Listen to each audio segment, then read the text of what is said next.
Okay, baka mga bossing kailangan nyo nitong ganito. Ito ay FRL na galing ng China. Ang FRL ay yung filter, regulator, tsaka lubricator.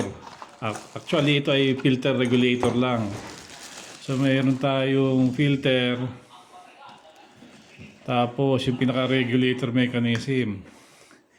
Tapos, may kasama rin siyang gauge na dito.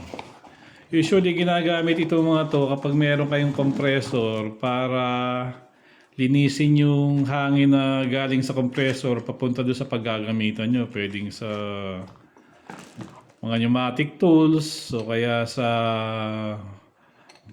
mga makina na ginagamit nyo. Usually mga filling machine o kaya mga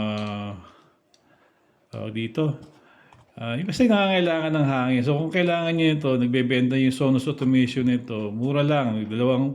Pwedeng ganitong klase, yung mumurahin galing sa China or yung mga high-end gaya ng SMC or Festo. So kung may kailangan kayong ganito, pwede nyo kayong kontakin doon sa details. Nalagay yung telephone number namin tsaka yung sa website. Thank you.